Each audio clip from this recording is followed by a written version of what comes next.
नमस्कार दोस्तों। कहा जाता है कि मानव जाति एक सामाजिक प्राणी है। उसके जीवन में जो भी आदतें और अनुशासन आते हैं वह इसी समाज की देन है।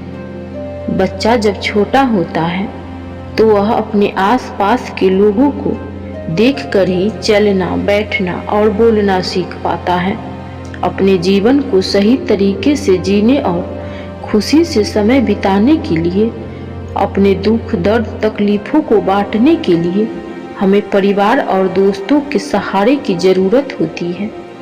कोई भी मनुष्य कभी अकेला नहीं रहना चाहता।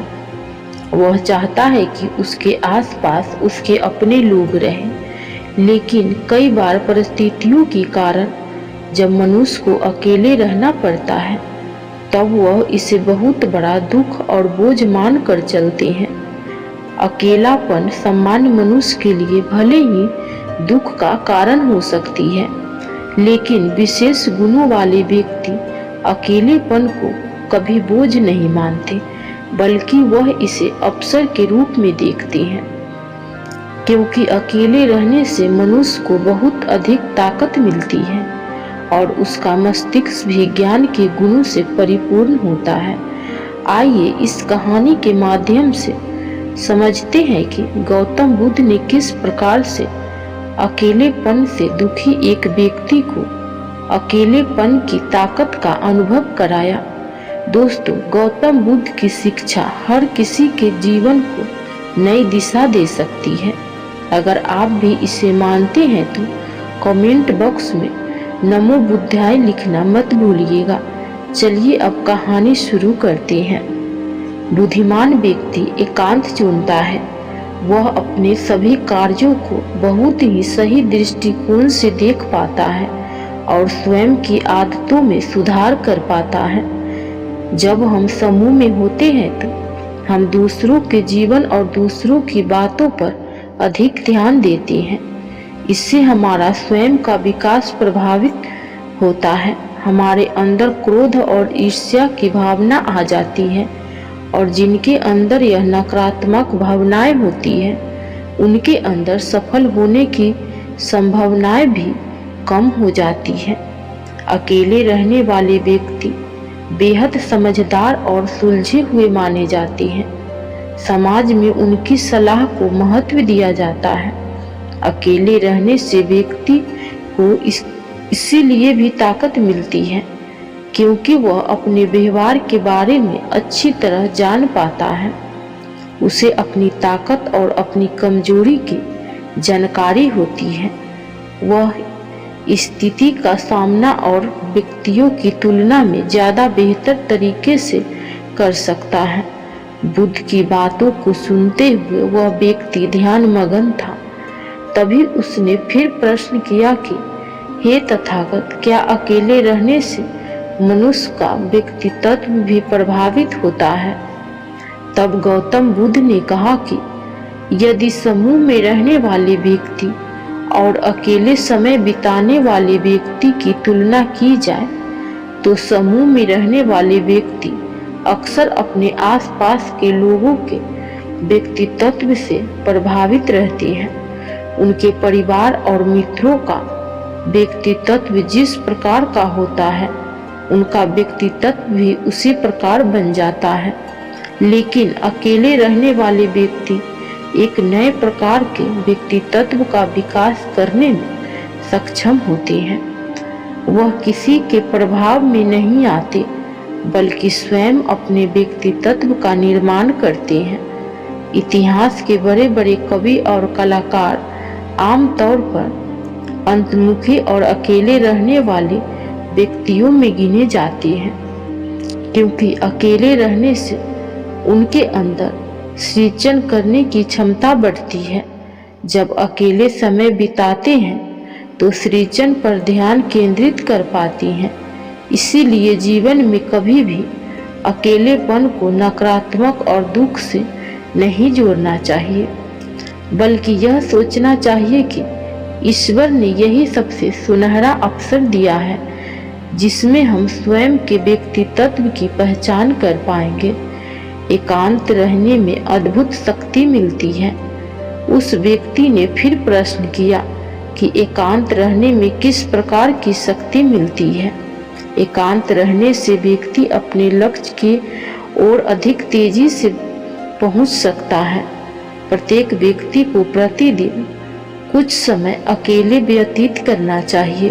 प्रतिदिन संभव नहीं है तो महीने के कुछ दिन या फिर साल के कुछ दिन यदि वह अकेले रहकर स्वयं का विश्लेषण करे तो निश्चित ही वह दुनिया का सबसे बुद्धिमान व्यक्ति बन सकता है। कई बार बुद्धिमान व्यक्ति जब मूर्खों के साथ पकड़ लेते हैं तो उनकी बुद्धि भी भ्रष्ट हो जाती है। इसीलिए मूर्खों के साथ चलने से बेहतर है कि अकेले चला जाए ताकि स्वयं का विकास हो सके। कई बार व्यक्ति दूसरे व्यक्ति पर इतने निर्भर हो जाते हैं कि वह स्वयं का प्रेम करना भूल जाते हैं। दूसरे व्यक्ति पर भावनात्मक रूप से या फिर किसी भी तरह से निर्भर होना अच्छी बात नहीं है। यह हमारे निजी विकास में बाधा पहुंचाती है।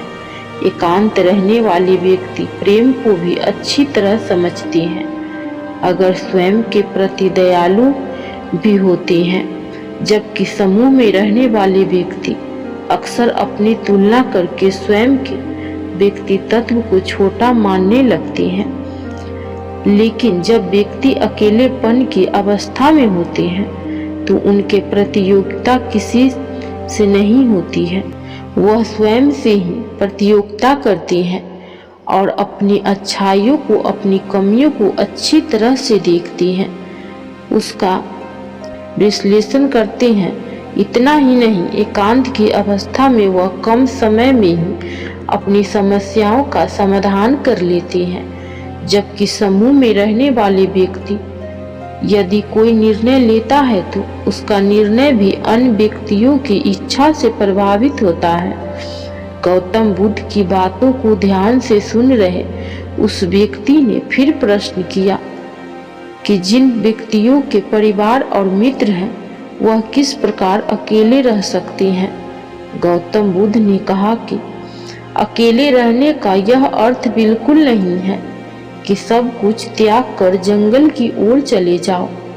गृहस्थ जीवन और समाज के प्रति कुछ महत्वपूर्ण जिम्मेदारियां होती हैं जिनका निर्वहन करना अवश्य होता है, किंतु इस अवस्था में रहते हुए भी यदि स्वयं का विकास करना है तो प्रतिदिन कुछ समय अकेले अवश्य बिताना चाहिए। अकेले रहने वाले व्यक्तियों की मानसिक स्थिति अन्य व्यक्तियों की तुलना में बेहद मजबूत हो जाती है, क्योंकि वह इस बात को अच्छी तरह समझते हैं कि परिस्थितियां चाहे कैसी भी हो, उन्हें स्वयं ही स्वयं की सहायता करनी होगी। कोई अन्य व्यक्ति उनकी सहायता नहीं कर सकता। इस संसार में जिस व्यक्ति ने अकेलेपन की ताकत को समझ लिया वह उच्चतम शिखर तक पहुंचता है और जीवन में उसे जो कुछ भी चाहिए, उसने जो भी लक्ष्य तय किया है वह उन्हें अवश्य पा लेता है। किंतु कई बार अकेले रहने वाले व्यक्ति नकारात्मक भाव से भी गुजरते हैं। उनके अंदर कई प्रकार की नकारात्मक बातें आ जाती हैं और वह दुखी रहने लगते हैं। ऐसा होना स्वाभाविक है। मन में नकारात्मक बातों का आना, दुखी होना, यह सब मनुष्यों के संवेग है कि यह दुख और नकारात्मक भाव लंबे समय तक मनुष्य के जीवन में नहीं रहना चाहिए। ईश्वर ने यदि तुम्हें अकेले रहने का अवसर दिया है तो इसे सहर्ष स्वीकार करो और यह सोचो कि ईश्वर ने जो कुछ भी किया है इसमें अवश्य ही तुम्हारी कोई भलाई छिपी होगी। अन्य व्यक्ति अपने सांसारिक जीवन का त्याग करके अकेले रहने के लिए जंगलों की ओर जाते हैं और तुम हो जिसे ईश्वर ने जीवन के प्रारंभ से ही अकेलेपन का अनुभव कराया। इस कारण तुम्हें सदैव कृत होना चाहिए। मन में नकारात्मक भाव और दुख के स्थान पर तुम्हें सकारात्मक बातें सोचनी चाहिए और अपने एकांत समय को सही दिशा में लाना चाहिए। गौतम बुद्ध बोले कि प्रारंभ में तुम्हें अवश्य ही पीड़ा महसूस होगी, किंतु समय के साथ तुम्हें इसका लाभ भी मिलेगा। अपने जीवन को सही लक्ष्य में लगाओ और अपने लिए अनुशासन तय करो। जब कभी एकांत में बैठो तो अपनी दोनों आंखें बंद करके और ध्यान लगाओ। ज्ञान की गहरी अवस्था तुम्हें सकारात्मकता की ओर लेकर जाएगी। इस प्रकार गौतम बुद्ध ने उस व्यक्ति को अकेलेपन की ताकत का अनुभव करवाया। उस व्यक्ति ने गौतम बुद्ध से वादा किया कि अब वह जीवन में कभी दुखी नहीं होगा, बल्कि एकांत समय को अवसर बनाकर जीवन में बड़े लक्ष्य की प्राप्ति करेगा। उम्मीद करते हैं कि आपको यह कहानी पसंद आई होगी।